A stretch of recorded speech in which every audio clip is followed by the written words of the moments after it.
இந்த பொங்கல் தொகுப்பை வழங்க வேண்டும் என்று மாண்புமிகு முதலமைச்சர் அவர்கள் அறிவித்தவுடன் நான் பிடாரிப்பட்டிலே கலந்து கொள்வதா அல்லது திருநந்திபுரத்திலே கலந்து கொள்வதா என்று நானே என்னுடைய மனதுக்குள்ளாக ஒரு கணக்கு போட்டு நான் உடனடியாக கூட்டுறவுத்துறையினுடைய சார்பதிவாளரை அழைத்து பிடாரிப்பட்டு அல்ல திருநந்திபுரத்தில் இந்த நிகழ்ச்சியில் நான் கலந்து கொள்கிறேன் என்று சொல்லிவிட்டேன். ஏனென்று சொன்னால் நான் ஓட்டு கேட்டு போனேன், நன்றி சொல்லிட்டு வந்தேன். பிறகு ஒரு துக்க நிகழ்ச்சிக்கு தான் வந்திருக்கிறேன். இடையில அவங்க எல்லாம் வந்து சந்திக்கல. என்னை எனக்கு 120 கிராமம் கிழக்க திருக்கனூர்ல ஆரம்பிக்கிற இந்த தொகுதி மேற்க வேட்டவளத்தில் முடியுது. அதே போல தெற்குல விழுப்புரம் டவுன்ல ஆரம்பிக்கிற இந்த தொகுதி நம்ம கோழிப்பண்ணையில முடியுது. பெரிய தொகுதி. ஒவ்வொரு நாளைக்கு ஒவ்வொரு நிகழ்ச்சி, ஒவ்வொரு துக்க நிகழ்ச்சி, ஒருத்தவங்க உடம்பு சரியில்லை பார்க்குறோம். இப்படியே நான் சாப்பிட்றதுக்கு வீட்டுக்கு வர்றதுக்கே மணி 3 ஆயிடும். அப்புறம் மாலையில் ஏதாவது 2 நிகழ்ச்சிகளுக்கு போயிட்டே இருக்கிறதால உங்களை சந்திக்க முடியல. உங்களை சந்திப்பதற்கு இதை ஒரு வாய்ப்பாக பயன்படுத்திக் கொள்ள வேண்டும்னு யார் யாரோ ஃபோன் பண்ணி எங்கள் ஊருக்கு வாங்க, எங்கள் ஊரில் கொடுங்க. நான் எந்த பேங்க்கில் வேலை செஞ்சனோ 1995 அந்த பேங்க்லேருந்து பெருங்கலமூடியில் வந்து கொடுங்கன்னு கேட்டாங்க. நான் இல்லை, நான் பிடாரிப்பட்டுக்கு போகிறேன்னு சொல்லிட்டு அண்ணன் ராஜேந்திரன் எனக்கு ஃபோன் பண்ணி நான் ஏற்பாடு பண்ணுறேன், நீங்கள் பிடாரிப்பட்டுக்கு வாங்க. ஏன்னா எல்லா ஊர்லேருந்தும் என்னென்ன கோரிக்கைகளும் எனக்கு இந்த 15 மாதம் எம்எல்ஏ பிரிவில் வந்திருக்குது.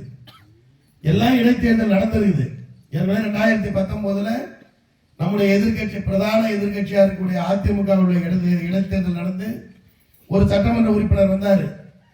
எனக்கு முன்னாடி எங்கள் அண்ணன் புகழேந்திருந்தார். என்னை வேட்பாளராக மாண்புமிகு முதலமைச்சர் தளபதி மு க ஸ்டாலின் அவர்கள் அறிவித்து விழுப்புரம் மாவட்டத்துடைய விடுவெள்ளி என்னுடைய கழகத்துடைய துணை பொதுச் செயலாளர் பொன்முடி அவர்கள் அமைச்சராக இருந்து என்னுடைய நண்பர் மாவட்ட செயலாளர் கௌதம சியாமணி நானும் இந்த இடத்துல இதே இடத்துல வந்து இந்த வீதியில வாக்கு கேட்டோம். அப்ப யார் யாரெல்லாம் எந்தெந்த மனுலாம் கொடுத்தாங்களோ அந்த மனுக்களை எல்லாம் நான் பத்திரப்படுத்தி வைத்துக் கொண்டு ஒவ்வொரு காரியமாக நான் இந்த 15 மாதமாக செய்து கொண்டு வருகிறேன். காரணம், இந்த ஊர்ல இருக்கிற செயலாளர் அண்ணன் சீனிவாசன் அவர்களும் அண்ணன் ராஜேந்திரன் என்கிட்ட வந்து கேட்டது, எங்க ஊருக்கு வர்ற பஸ் புது பஸ்ஸா வேணும். 48 மணி நேரத்தில் அந்த உண்டான நடவடிக்கை நான் இவருடைய மனுவை எடுத்துக்கிட்டு அரியலூர் போய் போக்குவரத்துறை அமைச்சர்கிட்ட கொடுத்து அந்த பகுதியில் கட்சியை வளர்க்கிற மாவட்ட பிரதிநிதி கேட்கிறார், நீங்க கொடுக்கணும்னு கேட்ட அந்த பஸ் வருது, இது உங்களுக்கு சாட்சி. அதே போல இந்த பகுதியில எந்தெந்த ரோடெல்லாம் கொடுத்தாங்களோ இங்க இருக்கிற தலைவருக்கு தெரியும். ஏற்கனவே நடந்த வேலைகளுக்கும் தலைவராக இருந்தாலும் கவுன்சிலராக நான் கட்சியெல்லாம் நான் யாரு கேட்டு கட்சியெல்லாம் பார்க்கறதில்ல. நேமூர்ல இருக்கிற தலைவர் குமார் ஏடிஎம்கே தான் என்ன வச்சு ஃபங்க்ஷன் பண்ணார். இப்ப நான் வந்திருக்கிறேன், எங்க தலைவர் என்ன வந்துகிட்டு இருக்காருனாங்க. எனக்கு கட்சியெல்லாம் எங்க ஊர்லயே என் பழக்கம் எல்லாருக்கும் தெரியும். அந்த சாயந்தரம் 5 மணி ஓட்டு போட்டு முடிஞ்சா கட்சியை கிடையாது. ஊர்ல திருவிழா பண்ணா ஒன்னா இருப்போம், சாவுல ஒன்னா இருப்போம், மஞ்சள் நீர்ல ஒன்னா இருப்போம். அந்த நேரத்துக்கு உன் கட்சி என் கட்சி அதோட சரியே தவிர எனக்கு கட்சி கிடையாது. நான் ஒரு சாதாரண குடும்பத்தில், ஒரு விவசாய குடும்பத்திலிருந்து வந்தேன். அதான் மேடம் டிஆர்ட்ட சொன்னேன், நான் ஒரு பெர்டிலைசர் சேல்ஸ்மேன். எங்க ஊர் பேங்க்ல நான் உரம் மூட்டையை வித்து தூக்கி விட்டாள். எனக்கு 3 மாதம் வேலை செஞ்சேன். நான் கட்சியில வேகமா இருந்தேன். என்னால கட்சி பணிக்கு போக முடியல, எனக்கு வேலை வரான்னு நான் போயிட்டேன். அதுக்கு வேலைக்கு வரதுக்கு முன்னாடி நான் 1991 ஒரு பெரிய பூச்சி மருந்து கம்பெனியில் நான் சேல்ஸ்மேன். தலைமையில பொட்டியை தூக்கிக்கிட்டு பஸ்ஸை விட்டு இறங்கி அந்த சொசைட்டி வரையில நடந்து போவேன். இதே பிரம்மதேசம் சொசைட்டிக்கு நான் நேமூர் வந்து சைக்கிள்ல பெட்டியை கட்டி டீப் போட்டு நான் கட்டி எடுத்து வந்து செவிடால் வித்தாது அண்ணன் எண்ணாயிரம் செல்வராஜ் அவர்களுக்கு தெரியும். அதனால நான் வந்து பெரிய மிட்டா மிராசு நான் ஜமீன் அப்படின்லாம் நான் சொல்லிட்டு அது இங்க இருக்கிற நம்ம அண்ணன் செல்வராஜ் முன்னாடியோ இல்ல ராஜேந்திரன் முன்னாடியோ இல்ல இங்க ஈச்சங்கொப்ப அரியச்ச முன்னாடியோ போயிட்டேன்னா பின்னாடி ஒரு சொல்லு வரும். அதனால நான் வந்து இந்த பிடாரிப்பட்டு திருநந்திபுரம் இந்த இடத்துக்கு வரணுன்றது என்னுடைய மைண்ட்ல கிட்டத்தட்ட ஒரு வாரமா போயிட்டு இருக்கு. இந்த பொங்கல் பண்டிகை இங்கதான் கொடுக்கணும் அப்படின்னு நாங்க முடிவு பண்ணோம். அதுல கூட என்கிட்ட சொன்னாரு கில்பட்டு ஒன்றிய செயலாளர், எண்ணாயிரத்துல வைக்கலாம். எண்ணாயிரத்துல அருணாச்சலம் இருக்காரு, சந்து இருக்காரு. ஆனா நான் பிடாரிப்பட்டையில திருநந்திபுரத்துல அந்த ஆலமரத்துக்கு கீழே வச்சிடலாமா அப்படின்னு நான் கொஞ்சம் அப்படியே இந்த மாறுதலையான எண்ணம் வச்சிருந்தேன். உடனே அண்ணன் ராஜேந்திரன் எனக்கு போன்ல வந்து, நான் செய்யறேங்க, நீங்க எங்க ஊருக்கு வாங்கன்னாரு. வந்திருக்கிறேன். நீங்க எல்லாம் இவ்வளவு பேர் வந்திருக்கிறீங்க. இப்ப நம்முடைய தாசில்தார் உங்களுக்கு சொன்னார், இந்த ஊர்ல 477 காடு. இந்த 477 காடுல 34 காடுல தாய் மாணவர் திட்டம்னு ஒரு திட்டம் இருக்கு. அதை 70 வயது ஆனவர்களுக்கு ரேஷன் கடையில வந்து பொருளை வாங்க முடியாது. அந்த 70 வயது ஆனவர்களுக்கு வீடு தேடி 2வது சனிக்கிழமை சேல்ஸ்மேன் எடுத்துன்னு போயிட்டு அவங்க வீட்டில் கொடுக்கணும்.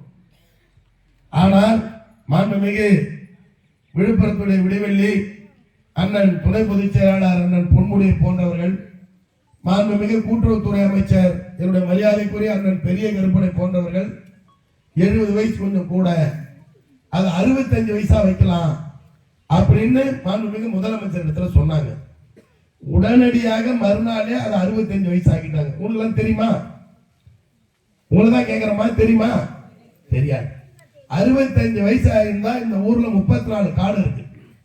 அந்த 34 பேருக்கு ஒரு அரசாங்க திட்டத்தை தான் போட முடியும்.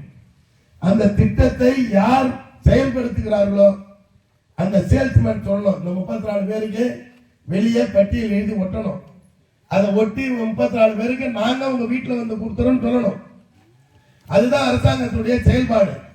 இந்த ஊர்ல 34 பேருக்கு நாம் இதுவரையில தாயுமானவர் திட்டத்தில் பயனடைந்து வருகிறார்கள். ஏறத்தாழ விக்கிரவாண்டி வட்டத்தில் மட்டும் 84,461 பேர் இந்த திட்டத்தில் பொங்கல் விழா 3000. அதனால 84,461 நம்முடைய விக்கிரவாண்டி தாலுகா. பிறகு விழுப்புரம் தாலுகாவில் நமக்கு கொஞ்சம் இருக்கு, காணை பிற்கா. அதுல ஒரு குறைந்தபட்சம் 20,000 பேர் இருக்கு. ஏறத்தாழ 1,50,000 அட்டைகளுக்கு மாண்புமிகு முதலமைச்சர் அவர்கள் 3,000 ரூபாய் கொடுக்கிறார். அது இல்லாம மகளிர் உரிமை தொகை பொங்கலுக்கு முன்னாடியே போட சொல்லிட்டார் முதலமைச்சர். எப்ப வரும் பணம்? 5ஆம் தேதி தான் வரும் இல்லையம்மா? 15. ஆனா தலைவர் என்ன சொல்லிட்டாரு உங்க முதலமைச்சர்? அவர் முதலமைச்சரா பதவி ஏற்றுன்னு கவர்னர் மாளிகையிலிருந்து கோட்டைக்கு போறார். முதல் கோட்டை கையெழுத்தினா முதல் கோணல் முற்றிலும் கோணல். முதல்ல நல்லது நடந்தது. என்ன போட்டாரு? உங்களுக்கு விடியல் பேருந்தில் போட்ட கையெழுத்து தான் இந்தியாவிலே முதல் அவர் போட்ட முதலமைச்சர் விடியல் பேருந்து. அதை பார்த்துட்டு எங்களை சரியில்லைன்னு சொல்றவங்க, எங்களை சரியா ஆட்சி நடத்தணும்னு சொல்ற பிஜேபி பாம்பேவில் அதே பஸ் கொடுக்குறோம்னு சொல்லிட்டு தான் எலெக்ஷன்ல ஜெயிச்சாங்க. இந்த மகளிர் உரிமை தொகை கொடுக்குறோம் தேர்தல் அறிக்கையில சொல்லிட்டு தான் அண்ணன் புகழேந்தி அவர்கள் வாக்கு கேட்டு பிடாரிப்பட்டுக்கு வந்தார். அப்ப எதிர்கட்சியா இருக்கிறவங்க என்ன சொன்னாங்க? எப்படி இவ்வளவு கொடுக்க முடியும்? 2.25 கோடி ரேஷன் கார்டு இருக்கு, எப்படி கொடுக்க முடியும்? நாங்க கொடுக்கிறோம்னு அவர் சொன்னார். நாங்க 1000 ரூபாய் கொடுத்ததை பார்த்துட்டு இன்னைக்கு பீகார்ல, மகாராஷ்டிராவில், மத்திய பிரதேசத்துல அதே பிஜேபி காரங்க இன்னைக்கு 1,500 ரூபாய் கொடுக்குறாங்க. மீண்டும் நம்முடைய திராவிட மாடல் நாயகர் தளபதி மு.க. ஸ்டாலின் முதலமைச்சரா வந்தார்னா இந்த உரிமை தொகை உயரும். அதே போலதான் நம்முடைய உங்க குடும்பத்துல இங்க உட்கார்ந்து இருக்கிறவங்க, ஓரமாக நின்று கேட்கிறவங்க எல்லாம் கேட்கிற, நம்ம வீட்டுல காலேஜ் படிக்கிற பொண்ணுங்க இருந்தா அதுக்கு 1000 ரூபாய் புதுமை பெண்ல கொடுக்குறாரு. நாளைக்கு யாருக்குன்னா ஓட்டு போடலாம். வந்திருக்கிறவங்க எல்லாரும் திமுகவா, வந்திருக்கிற அதிகாரிலாம் திமுகவா அப்படின்லாம் பார்த்து இந்த ஆட்சி நடக்கல. இந்த எல்லாருக்கும் முதலமைச்சர் அவரு, எல்லாருக்கும் எம்எல்ஏ நானு, எல்லாருக்கும் எம்பி அண்ணன் ரவிக்குமார். தமிழ் புதல்வன் திட்டத்துல ஆம்பளை பிள்ளைக்கு 1000 ரூபாய். நான் முதல்வன் திட்டத்துல எங்க படிச்சாலும், வெளிநாட்டுல படிச்சாலும் 40 லட்சமா இருந்தாலும் 17 லட்சமா இருந்தாலும் பணம் கட்டுறார். உங்களுடன் ஸ்டாலின்ல 43 சேவைகள் 17 அதிகாரிகளை உங்க ஊடு தேடி அமைச்சார். அது இல்லாத நலமுடன் ஸ்டாலின். இன்றைக்கு தினத்துல பெண்கள் நிறைய பேர் வந்திருக்கிறீங்க. உங்களுக்கு ஒரு கருத்தை நான் சொல்ல விரும்புறது, எங்கேயும் நானும் கிராமத்திலிருந்து வந்திருக்கிறேன். பல பெண்களுக்கு இன்றைக்கு என்ன நோயிலே தெரியாத நோய் முற்றிய பிறகு காப்பாற்ற முடியாமல் ஏற்படுகிற உயிரிழப்பு அதிகம். அதுல ஒரு நோய் தான் புற்றுநோய். அந்த நோயை ஆரம்பத்திலே கண்டுபிடித்து நோய்க்கு சிகிச்சை அளித்து அல்லது அறுவை சிகிச்சை பண்ணி எடுத்துட்டோம்னா அந்த பிரச்சனையே இல்ல, உயிருக்கு உத்தரவாதம் உண்டு. ஒன்னு கர்ப்பப்பை புற்றுநோய், இன்னொன்னு மார்பக புற்றுநோய். அதை ஏறத்தாழ நலமுடன் ஸ்டாலின் முகாமில் குறைந்தபட்சம் 25 லட்சம் பேருக்கு கண்டுபிடிச்சிருக்கார் முதலமைச்சர். உங்களுக்கு ஸ்கேன் எடுத்தாங்க, எக்ஸ்ரே எடுத்தாங்க, சுகரை கண்டுபிடிச்சாங்க, பிபி கண்டுபிடிச்சாங்க.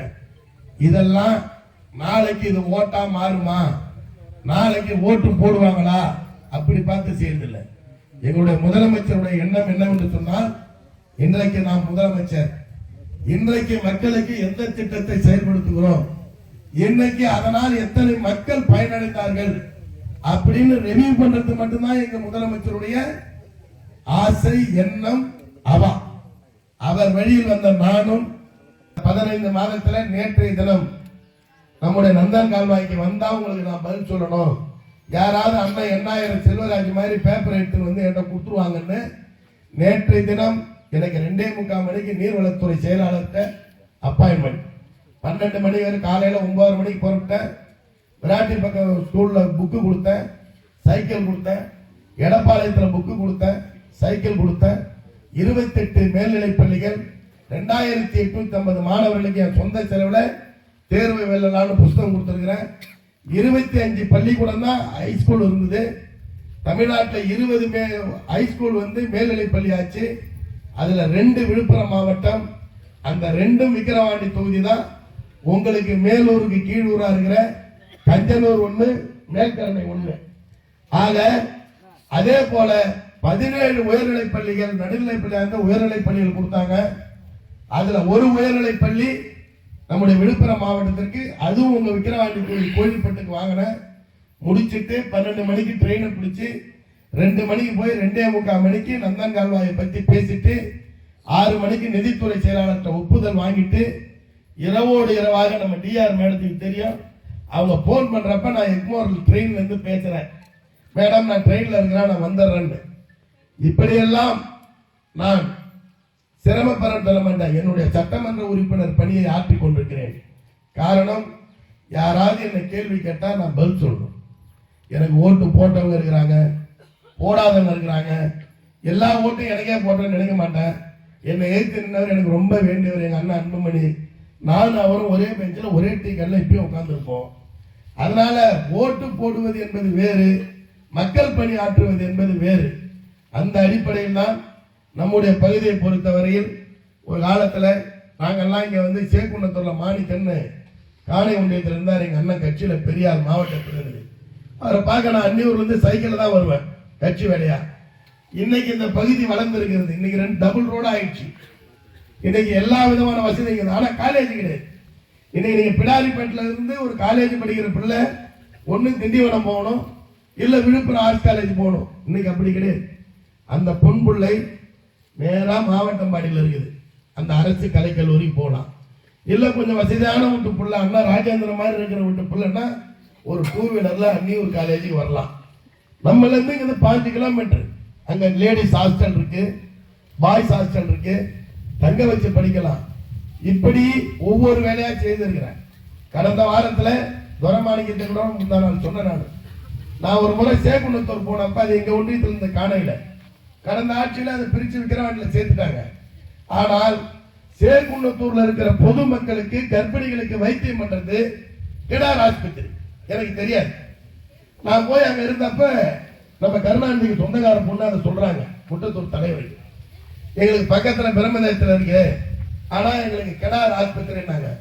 அதை நான் மனதில் வைத்துக் கொண்டு டெப்டி டைரக்டர் ஹெல்த் கிட்ட ரெக்கமெண்டேஷன் வாங்கி, அதே மாதிரி அன்னியூருக்கு பக்கத்துல படவளப்பேட்டை ஒரே மெயின் ரோட்ல இருக்கு, பஸ் இருக்கு, ஆனா கருவாட்சின்னு போட்டிருந்தாங்க. இதை 2ம் மாத்தி கொடுங்கன்னு வாங்கி அதுக்கு உத்தரவு வாங்கி அதை கொடுத்து விட்டு ஒரு 4 நாளைக்கு முன்னாடி என்ன துரமாணிக்க பார்க்க வந்தப்ப அதை உத்தரவோட நான் வந்து சொல்றேன் அப்படின்னு நான் சொல்லியிருக்கிறேன். இதெல்லாம் ஏன் இங்க இருக்கிற உங்க தாய்மார்ட்ட சொல்றேன்னா, என்னை நம்பி கொடுக்கிற எந்த ஒரு காகிதமும் காகிதமாக நான் நினைக்கவில்லை, அதை ஒரு வேண்டுதலாக நினைக்கிறேன். என்னுடைய 15 மாசத்துல எனக்கு இருக்கிற 120 ஊரு, ஒரு பேரூராட்சியில 15 வார்டு, அதுக்கு என்னென்ன செய்யணுமோ அதெல்லாம் செஞ்சிருக்கிறேன். எளிதாக ஒரு செய்தியை நான் வந்திருக்கிற தாய்மார்களை சொல்றேன். திரும்ப திரும்ப நான் சொல்றது என்னன்னா, அந்த நலமுடன் ஸ்டாலின் என்ற திட்டம் ஏதோ வராங்க, டாக்டருக்கு வராங்க, 30 மிஷின் வச்சு செக் பண்றாங்க, அவங்க வேலைக்காக வராங்கன்னு நினைக்காதீங்க. ஒரு காலத்துல நம்ம இங்க இருந்து விழுப்புரம் தான் நமக்கு ஆஸ்பத்திரி. கடலூர் தான் பெரிய ஆஸ்பத்திரி, மாவட்டம் பெரியதுமுடி. ஆனா எந்த விதமான நோயாக இருந்தாலும் காலையில 5 மணிக்கு டிஃபன் பாக்ஸ்ல புளி சாதம் எடுத்துக்கிட்டு ஜிக்மர் போய் வைத்தியம் பண்ண ஏரியாக்காரன் நம்ம. ஆனா இன்னைக்கு அப்படி கிடையாது. இன்னைக்கு விக்கிரவாண்டியில உண்டியம்பாக்கத்துல ஒரு மெடிக்கல் காலேஜ் இருக்குது, எல்லா வசதியும் அங்க இருக்குது. நான் ஒரு முறை அங்க போனேன். நான் எம்எல்ஏ வரைக்கும் ஆய்வு பண்ண போறப்ப டயாலிசிஸ் பண்ணிட்டு இருந்தாங்க. டயாலிசிஸ் பண்றவங்க 1 வருஷம் 2 வருஷம் 3 வருஷம்னு ஆயுளை நீட்டலாம், ஆனா உத்தரவாதம் கொடுக்க முடியாது. 1 வாரம் செய்யலாலும் அவங்க பிழைக்க மாட்டாங்க. அப்போ ஒரு ரூம் கட்டிருந்தாங்க. அந்த ரூம் என்ன சார் டாக்டரை கேட்டேன், ஆரம்பம் கூப்பிட்டு. இல்ல அவங்கள கூட்டு அழைச்சிட்டு வரவெல்லாம் வெயிட் பண்ற வெயிட்டிங் ரூம். நான் கேட்டேன், வெயிட் பண்றவங்க வெயிட்டிங் ஷெட் வெளியே இருக்காங்க, வெயிட் பண்ணலாம். ஒரு மிஷின்ல எத்தனை பேர் சார் ஒரு நாளைக்கு பண்றீங்கன்னு கேட்டேன். 3 பேர் பண்றேன் சார். அப்ப எத்தனை மிஷின் இருக்குன்னா 20 மிஷின் இருக்குன்னாரு. இந்த வெயிட்டிங் ஷீட்ல எவ்வளவு போடலாம் சார்? 10 மிஷின் போடலாம். அப்ப 30 பேர் ஒரு நாளைக்கு செய்யலாமான்னு கேட்டேன். செய்யலாம் சார் சொன்னார். நான் உடனடியாக சென்னைக்கு சென்று மாண்புமிகு முதலமைச்சர் இடத்துல மனு கொடுத்தேன். 10 மிஷின் கொடுத்தார். இப்ப அந்த வெயிட்டிங் ஷீட்ல கூடுதலாக 30 பேருக்கு தினமும் ஏழைகளுக்கு இதை செஞ்சுட்டு இருக்காங்க. அதே போல கடந்த சட்டசபை கூட்டம் நடக்கிற போது புற்றுநோய் சிகிச்சை மையமே முண்டியம்பாக்கத்தில் கிடையாது. நான் போய் மாண்புமிகு முதலமைச்சர் இடத்துல மனு கொடுக்கிறேன். என்னன்னு கேட்டாரு, 200 கிலோமீட்டர் திண்டிவனம் டோல்கேட்ல இருந்து தொழுதூர் டோல்கேட் வரை எந்த விபத்து நடந்தாலும் ஐயா முண்டியம்பாக்கம் ஆஸ்பத்திரிக்கு வராங்க. போதுமான விபத்து சிகிச்சை பிரிவு இல்ல. எங்க ஜனங்கள்லாம் கிராமத்து ஜனங்க எல்லாரும் ஜிக்மருக்கு போறாங்க. அவன் இங்க உட்காரு அங்க உட்காருன்னு துருத்தி விடுறான். அதை விட்டா அடையார் கேன்சர் ஹாஸ்பிட்டலுக்கு போறாங்கன்னு எழுதியிருக்கேன்னு கொடுத்தாங்க. இன்றைக்கு 12 கோடி ரூபாய் செலவில் முண்டியம்பாக்கத்தில் புற்றுநோய் சிகிச்சை பிரிவு கட்டப்பட்டு வருகிறது.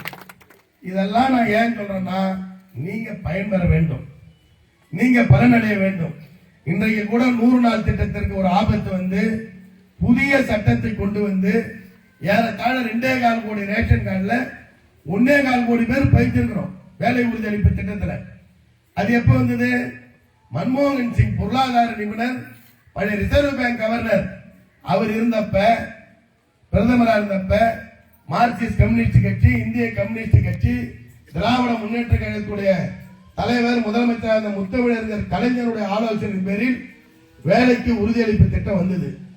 யாரோ 10 பேர் போனோம், 2 பேர் மரத்துங்கீழ உட்கார்ந்தோம், 4 பேர் டான்ஸ் ஆடினாங்க, 4 பேர் வாய்க்கால் சீவனாங்க, மேலகிற தண்ணி கீழே வந்தது. எந்த பிரச்சனை இல்லை. ஒரு ஆளுக்கு குறைந்தபட்சம் 250 ரூபாயிலிருந்து 300 ரூபாய் கிடைச்சது. மாசத்துக்கு 5 நாள்னாலும் 1500 ரூபாய் கிடைச்சது. அந்த திட்டத்துடைய நோக்கம் என்ன? விவசாய கூலி தொழிலாளி, நிலமற்றோர், வீடு இல்லாதோர், பிழைக்க வழி தெரியாதோர், அவர்களுக்கு உணவுக்காக தான் அந்த திட்டமே கொண்டு வந்தாங்க. இன்னைக்கு பல சட்ட திட்டங்களை போட்டு அந்த திட்டத்தை சின்னாபின்னப்படுத்தி புதிய சட்டத்தை கொண்டாடுறாங்க. ஏறத்தாழ மாண்புமிகு முதலமைச்சர் மு.க. ஸ்டாலின் அவர்களுக்கு 5000 கோடி ரூபாய் நஷ்டம். ஆனா முதலமைச்சர் என்ன சொல்றாரு? ஏற்கனவே நீங்க இந்திய வச்சாதான் பள்ளிக்கூடத்துக்கு 4000 கோடி தருவேன். நான் இந்தியா வாழ 4000 கோடி கொடுக்குறேன். இந்த சட்டத்துக்கு எல்லாம் கட்டுப்பட்டாதான் இந்த 100 நாள் வேலைன்னா இந்த 5000 கோடி நாங்களே வச்சுக்கிறோம். அந்த சட்டத்தை ஏற்க முடியாது என்று இன்றைக்கு மாண்புமிகு முதலமைச்சர் அவர்கள் மத்திய அரசுக்கு கடிதம் எழுதியிருக்கிறார் என்று சொன்னால், இந்த ஆட்சி ஏழைகளுக்கான, விவசாயிகளுக்கான, தாழ்த்தப்பட்ட பிற்படுத்தப்பட்ட மக்களுக்கான ஆட்சி என்பதை நீங்கள் தெரிந்து கொள்ள வேண்டும். இந்த இடத்துல நம்முடைய நண்பர் ஒருத்தர் டிபிசி வேணும்னு இப்பதான் கேட்கிறார். நான் யாரெல்லாம் மனு கொடுக்குறாங்களோ அந்த மனுவை எடுத்துன்னு போயிட்டு அந்தந்த மந்திரி ஆபீஸ்ல நானே கொடுத்துட்டு வந்துடுவேன். அவர் அதுக்கு மனு கொடுக்கட்டும், அதுக்கு உண்டான நடவடிக்கை நான் எடுக்கிறேன் என்பதை தெரிவித்துக் கொண்டு, இதோட உங்களை பொங்கல் கழிச்சு தான் பார்ப்பேன். வருகை தந்து அமைதியாக கலந்து கொண்ட உங்கள் அனைவருக்கும் என்னுடைய பொங்கல் நல்வாழ்த்துக்களை தெரிவித்துக் கொண்டு விடைபெறுகிறேன். நன்றி, வணக்கம்.